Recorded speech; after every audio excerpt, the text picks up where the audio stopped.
अगस्त की एक भीगी शाम थी। संध्या बहुत खुश थी क्योंकि उसकी एक फिल्म के प्रमोशन की पार्टी थी। संध्या पार्टी के लिए घर से करीब शाम 6 बजे निकल गई। संध्या एक टीवी एक्ट्रेस थी।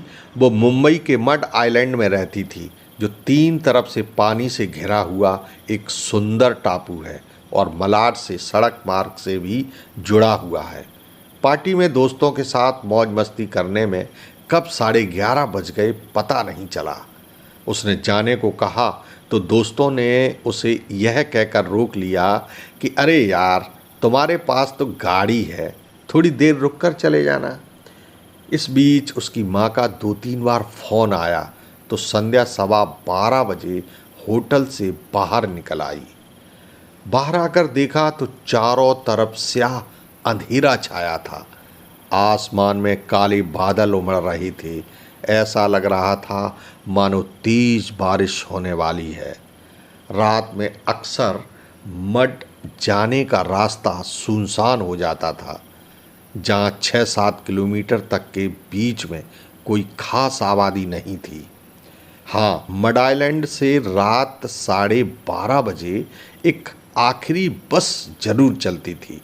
उसके अलावा इक्का दुक्का आवारा किस्म के रईस जादों की गाड़ियां ही इतनी रात को वहाँ नजर आती थी। जैसे ही वो गाड़ी में बैठी, माँ का फ़ोन फिर आ गया। मैं कोई बच्ची नहीं माँ, आप परेशान मत हो, आधे घंटे में आ जाऊंगी, उसने जरा लड़खड़ाती आवाज़ में कहा। पार्टी में 2 पैक पीने के बाद सुरूर उसके ऊपर हावी था। वो बड़ी रफ्तार से अपनी कार दौड़ा रही थी। ईस्टर्न हाईवे से मिड चौकी तक आने में उसे ज़्यादा वक्त नहीं लगा। रात में ट्रैफिक भी काफ़ी कम था। मिड चौकी से अगले सिग्नल पर बाईं तरफ कब्रिस्तान के बोर्ड पर अचानक उसकी नज़र गई। ठीक उसके बगल में ईसाइयों की ग्रेवयार्ड और उसके बगल में हिंदुओं की शमशान भूमि देखकर उसे हंसी आ गई। कहीं एकता दिखाई दे ना दे, पर यहाँ के भूतों में जरूर एकता होगी, सोचती हुई संध्या आगे निकल गई। उसने फुल वॉल्यूम में गाने चला रखे थे और पूरी मस्ती में झूमती हुई गाड़ी चला रही थी। तभी अचानक म्यूजिक प्लेयर की आवाज़ अपने आप कम हो गई। वो थोड़ा हैरान हुई, पर उसने दोबारा वॉल्यूम बढ़ा दिया। आगे मालबड़ी चौराहे पर पुलिस वाले हर गाड़ी को चेक कर रहे थे। उसने पी रखी थी। पुलिस को देखकर संध्या का सारा नशा गायब हो गया। अब उसने म्यूजिक बंद किया और बगल वाली सीट पर पड़ी अपनी शॉल को सिर पर ओढ़ लिया। कार की रफ्तार कम की और पुलिस पिकेट के पास रुकने ही वाली थी कि तभी पुलिस वालों ने लड़की देखकर उसको जाने का इशारा कर दिया। अब संध्या ने एक चैन की सांस लेते हुए मन में कहा, लड़की होने के फ़ायदे ही फ़ायदे हैं। लड़का होती तो चेकिंग में लाइसेंस तो पक्का जब्त हो ही जाता। अब संध्या ने साल को वापस उतार कर लापरवाही से सीट पर फेंक दिया। अब वह मालवाड़ी से होती हुई उस पुल पर पहुंच गई, जहां से एक रास्ता मारबे की तरफ मुड़ता है और दूसरा मड आइलैंड की तरफ। पुल पर एकदम सन्नाटा था, जबकि दिन में अक्सर यहाँ मछली पकड़ने वालों की भीड़ लगी रहती है। अब बारिश हल्की हो चुकी थी। उसने इधर उधर नज़र दौड़ाकर देखा तो दूर दूर तक कोई नज़र नहीं आ रहा था। ना कोई गाड़ी, ना कोई आदमी। एकदम पूरी की पूरी सड़क सुनसान पड़ी थी। सड़क के दोनों तरफ घने पेड़ थे जो बड़े ही भयानक नज़र आ रहे थे। ऐसा लग रहा था मानो पेड़ों के झुरमुट के पीछे कोई छिपा उसको घूर रहा हो। रोड पर लगी लाइटें हर जगह नहीं थीं। कहीं कहीं धूप अंधेरा था। बरसात की वजह से उसे ठंड महसूस हो रही थी और आंखें बंद हो रही थीं। इसलिए उसने कार का एसी बंद किया और खुली हवा के लिए खिड़कियां थोड़ी थोड़ी खोल ली। फिर उसने एक जगह गाड़ी रोकी और पीछे पड़ी पानी की बोतल उठाकर अपने मुंह पर पानी के छींटे मारने लगी। मैंग्रोव के घने जंगल और चारों तरफ फैले अंधेरे में एक तेज हवा के झोंके ने उसे बुरी तरह से डरा दिया। ऐसा लगा कोई उसकी कार में दाखिल हुआ हो।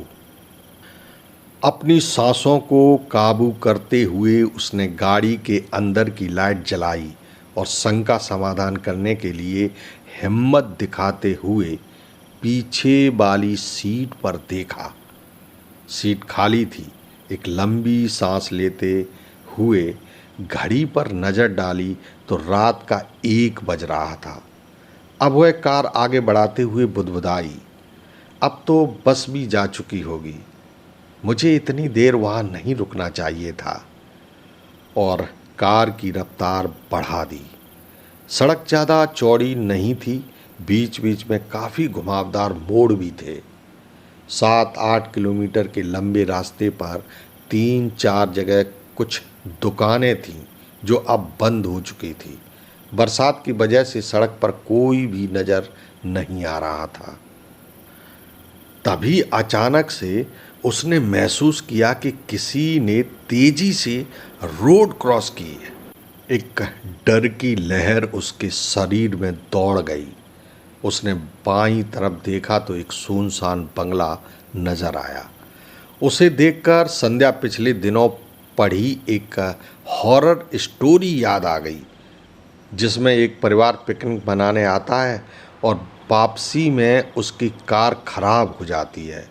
रात बिताने को वो ऐसे ही एक सुनसान बंगले में घुस जाते हैं। बंगले का दरवाज़ा खुला हुआ है पर उन्हें कोई नज़र नहीं आता। बंगले में सब कुछ अपनी जगह पर सजा हुआ होता है। कई बार आवाज़ देने के बाद जब कोई नहीं आता तो वो वहीं रुककर इंतज़ार करने लगते हैं। इस बीच उन्हें प्यास लगी तो पत्नी ने पानी की बोतल लेने के लिए फ्रिज खोला तो जोर से एक चीख निकल पड़ी। फ्रिज में कटे हुए सिर, हाथ पैर रखे हुए थे, मानो संध्या वहीं पहुंच गई हो। और तभी अचानक से एकदम उसने तेज ब्रेक लगाया तो एक झटके के साथ उसकी गाड़ी बंद हो गई। संध्या ने देखा कि उसके माथे पर पसीना आ गया था। उसने अपने सिर को झटका दिया और गाड़ी चालू करने को चाबी घुमाई पर कार स्टार्ट नहीं हुई। अब वह जोर जोर से गाड़ी के स्टीयरिंग पर मुक्के मारते हुए पार्टी में जाने के लिए अपने को कोसने लगी। इधर डर और बेचैनी के मारे संध्या का हाल खराब हो रहा था। बार बार कोशिश करने के बाद कार किसी तरह स्टार्ट हो गई। तब उसने चैन की सांस ली। उसने सुनसान बंगले की तरफ सहमते हुए देखा और गाड़ी आगे बढ़ा दी। अब उसने अपने मन में कहा, अरे यार संध्या, क्यों सुनसान रास्ते पर हॉरर स्टोरी के बारे में सोच रही है? अगर गाड़ी स्टार्ट नहीं होती तो तू भी आज उसी फ्रिज में कटी पड़ी होती। कुछ रोमांटिक सोच सोच। अगर इस समय आकाश तेरे साथ होता तो ऐसे रोमांटिक मौसम में कार को चलने ही नहीं देता और सारी रात यहीं सड़क किनारे या सुनसान बीच पर मौज काट रहे होते। मैंने फालतू में ही आज उससे झगड़ा किया। संध्या ने अपने मूड बदलने की कोशिश की। आकाश संध्या का बॉयफ्रेंड था। वो आज मुंबई से बाहर किसी काम से गया हुआ था, इसलिए वो नहीं चाहता था कि संध्या देर रात पार्टी करने अकेले जाए। इसी बात पर संध्या को उसकी कहासुनी हुई। उसे अब आकाश की याद आने लगी। उसने आकाश को फ़ोन मिलाया। उसका फ़ोन स्विच ऑफ आ रहा था। डैशबोर्ड से आकाश की गिफ्ट की हुई सीडी उठाई और म्यूजिक प्लेयर में लगा दी। आ लौट के आजा मेरे मीत, तुझे मेरे गीत बुलाते हैं। मुकेश की आवाज़ में यह गाना बजने लगा। I love you Akash baby, Sandhya ने लड़खड़ाती आवाज़ में कहा। डर एकदम से गायब हो गया। बाहर तेज बारिश शुरू हो गई थी। उसने खिड़की पूरी खोल ली और बारिश की बूंदें अपने हाथों में लेकर उछालने लगी। तभी म्यूजिक प्लेयर फिर बंद हो गया। वो एक झटके में अपने नशे से बाहर आ गई। डर झुरझुरी बन पूरी शरीर पर लौट गया। घबराहट के मारे उसकी सांस लेना मुश्किल होने लगा। ये हो क्या रहा है? कहीं कब्रिस्तान से कोई भूत तो गाड़ी में नहीं चढ़ गया? उसने एक बार फिर गाड़ी की लाइट जलाकर डरते डरते पीछे की सीट पर देखा। वहाँ कोई नहीं था। उसने डैशबोर्ड पर रखे गणेश जी की छोटी मूर्ति को छुआ और माथे से लगाया। थोड़ी देर आप ही हनुमान जी बन जाओ प्लीज़ गणपति बप्पा। कितना सुनसान है। ऐसे में अगर कार का टायर पंक्चर हो जाए, गाड़ी फिर से बंद हो जाए और स्टार्ट न हो तो? विशाल सही कह रहा था। मुझे नहीं जाना चाहिए था। एक के बाद एक विचार उसके दिमाग में तेजी से आने लगे। उसकी दोबारा म्यूजिक चलाने की हिम्मत नहीं हुई। पौ पौ पौ। अचानक एक गाड़ी के तेज हॉर्न से उसकी तंद्रा टूटी। एक पल के लिए तो उसे लगा उसका दिल उछलकर बाहर ही आ जाएगा। उसकी घबराहट कई गुना बढ़ गई। एक सफ़ेद रंग की स्कोडा कार बड़ी तेजी से लहराती हुई उसे ओवरटेक कर गई। गाड़ी को देखकर ऐसा लग रहा था उसको चलाने वाले ने जमकर पी रखी हो। मड आइलैंड में रईस जादों की पार्टियों के अड्डे हैं और पुलिस भी इधर कम नज़र आती है। उसे डर लगने लगा, कहीं यह मुझे ओवरटेक करके गाड़ी न रोक ले। कोई मदद को भी नहीं आने वाला और मेरा रेप कर झाड़ियों में फेंक जाए तो? तरह तरह के ख्याल उसके दिमाग में आने लगे। अभी तक तो वो भूत प्रेतों के ख्यालों से ही डर रही थी और अब ये असली हैवान आ गए थे। उसकी धड़कनें बढ़ने लगीं। स्कोडा काफ़ी दूर जा चुकी थी। यह देखकर उसको थोड़ी सी राहत मिली। उसने अपनी गाड़ी की रफ्तार कम कर ली, गाड़ी का सेंटर लॉक लगाया और खिड़कियां बंद कर दी। अब वो बहुत सतर्क होकर गाड़ी चलाने लगी। लगभग 1 किलोमीटर चलने के बाद उसे वह स्कोडा सड़क के किनारे खड़ी हुई नज़र आई। गाड़ी की पार्किंग लाइट चालू थी। 3-4 लड़के उससे टिके हुए शराब पी रहे थे। अब वह बहुत घबरा गई। उसका दिल जोरों से धड़कने लगा, जैसे अभी उछलकर बाहर आ जाएगा। हे भगवान, अब क्या करूं, क्या करूं, क्या करूं? वो जोर जोर से बोलने लगी। उसने अपनी गाड़ी की स्पीड बढ़ाई और स्कोडा के पास से तेजी से निकल गई। उसके निकलते ही वो सभी लड़के स्कोडा में बैठ गए और उसका पीछा करना चालू कर दिया। शायद उन्होंने देख लिया था कि कार एक अकेली लड़की चला रही है। संध्या की घबराहट का लेवल बहुत बढ़ गया था। उसका गला बुरी तरह सूखने लगा।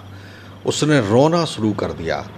वो बार बार आंसू पोंछती हुई कार के रियर व्यू मिरर में देखती कि स्कोडा कितनी दूर है। स्कोडा उसके पीछे हॉर्न बजाती हुई आ रही थी। कभी वह उसके एकदम साइड में ले लेते और कभी ठीक पीछे। गाड़ी में 4-5 लड़के थे जो शोर करते हुए पूरी तरह नशे में धुत थे और ज़ोर ज़ोर से उस पर भद्दी भद्दी फक्तियाँ कस रहे थे। संध्या को लगने लगा कि उसके जीवन का आखिरी दिन आ गया। मैंने कभी नहीं सोचा था मुझे इस तरह मरना पड़ेगा। माँ पर क्या बीतेगी। विशाल, काश तुम मेरे साथ होते। वो फपक फपक कर रो पड़ी। अरे अब रुक भी जा जाने मन। एक आवाज़ जोर से आई। 100 नंबर पर फ़ोन करती हूँ। सोचते हुए संध्या ने अपना मोबाइल उठाया। फ़ोन की टच स्क्रीन हैंग हो गई थी। उसने 2-3 बार कोशिश की। लड़कों ने ज़ोर ज़ोर से हॉर्न बजाना शुरू कर दिया। घबराहट में मोबाइल हाथ से छूटकर नीचे गिर गया। संध्या ने एक हाथ से स्टीयरिंग संभालते हुए मोबाइल को ढूंढने की कोशिश की, पर वो उसकी पहुंच में नहीं आ रहा था। आंसुओं और पसीने से उसका चेहरा तरबतर था। इसे तो रोकना होगा यार, बहुत बल खाकर गाड़ी चला रही है, दूसरे लड़के ने चिल्लाकर कहा। ये नशे में डूबी आवाज़ें उसके कानों में गरम लावे की तरह घुल रही थीं। उसे अपनी चेतना खोती हुई महसूस होने लगी। अचानक लड़कों ने स्कोडा की रफ्तार बढ़ाकर संध्या की कार को ओवरटेक करते हुए जैसे ही बाईं तरफ मोड़ा, भड़ाक एक जोरदार आवाज़ के साथ पुल की रेलिंग तोड़ती हुई स्कोडा मैंग्रोव के जंगल के भरे दलदल में जा गिरी। संध्या ने पूरी ताकत से ब्रेक लगाया। एक झटके से उसकी कार रुक गई। उसकी आंखें फटी की फटी रह गईं। पुल के नीचे गिरी कार से मदद के लिए चीखों की आवाज़ें आने लगीं। कुछ आवाज़ें दर्द तड़पने की थीं। वो स्तब्ध थी। उसका दिमाग सुन्न हो गया था। वो समझ नहीं पा रही थी कि अचानक ये सब क्या हो गया। तभी मोबाइल की घंटी बजने लगी। मोबाइल की आवाज़ भी जैसे उसके कानों के पर्दे फाड़े जा रही थी कि अचानक ये सब क्या हो गया। तभी मोबाइल की घंटी बजने लगी। मोबाइल की आवाज़ भी जैसे उसके कानों के पर्दे फाड़े जा रही थी। वो अपनी जगह से हिल भी नहीं पा रही थी। उसका शरीर पत्थर हो गया हो। बरसात तेज हो गई थी। 5 मिनट बीत गए और वो अभी तक उसी जगह पर खड़ी थी। मोबाइल 2 बार बज के बंद हो गया। वो चाह कर भी मोबाइल को झुककर ढूंढ नहीं पा रही थी। दलदल से आने वाली चीखें थम चुकी थी। लगभग 20-25 मिनट बीत जाने के बाद उसने खुद को संयत करने की कोशिश की और अपनी आदत के मुताबिक कार के रियर व्यू मिरर में देखा तो एक सजी धजी औरत का चेहरा नजर आया। बड़ी काली आंखें, सुर्ख लिपस्टिक और माथे से बहता हुआ खून जो उसके चेहरे के बाएं हिस्से को ढके हुए था। वो एक झटके से पीछे मुड़ी, पर पीछे कोई नहीं था। उसने गाड़ी पूरी रफ्तार से भगा दी। वो चीखना चाहती थी, पर डर से उसकी आवाज़ निकलना बंद हो गई। उसने गाड़ी की लाइट जला ली और डर के मारे दोबारा रियर व्यू मिरर में नहीं देखा। बदहवास हो 15 मिनट गाड़ी दौड़ाने के बाद वो किसी तरह अपने घर पहुंची। उसने अपनी चाबी से दरवाज़ा खोला। चुपचाप माँ के कमरे में जाकर उसके पास लेट गई। अपने कमरे में जाने की तो उसकी हिम्मत नहीं हो रही थी। मैं कहती थी ना, इतनी रात में उस रास्ते से अचानक आना खतरनाक है, पर तू कभी सुनती नहीं। कल रात एक एक्सीडेंट हो गया, सब मारे गए। माँ हाथ में चाय और अखबार लिए उसे जगा रही थी। वो एक झटके से उठ बैठी। उसने अखबार छीनकर खबर देखी। बड़े बड़े अक्षरों में लिखा था, भूतिया पुलिया से टकराकर एक और कार दुर्घटनाग्रस्त। गाड़ी में सवार 5 लड़कों की मौत। लड़के स्कोडा कार में थे और सभी ने भारी मात्रा में शराब पी रखी थी। पुलिस ने बताया कि रफ्तार की वजह से उनका गाड़ी से कंट्रोल खो गया और गाड़ी पुलिया की रेलिंग तोड़ते हुए खाई में गिर गई। पर स्थानीय लोग इसे उस दुल्हन की भटकती आत्मा का कारनामा बता रहे थे जो अक्सर देर रात इस जगह के आसपास घूमती है और गाड़ियों से लिफ्ट मांगती है। इससे आगे वह पढ़ नहीं सकी। उसे रियर व्यू में दिखा दुल्हन का चेहरा याद आ गया। नमस्कार दोस्तों, आज के लिए बस इतना ही। कल फिर मिलेंगे ठीक शाम 6 बजे एक नई कहानी के साथ। तब तक के लिए गुड नाइट।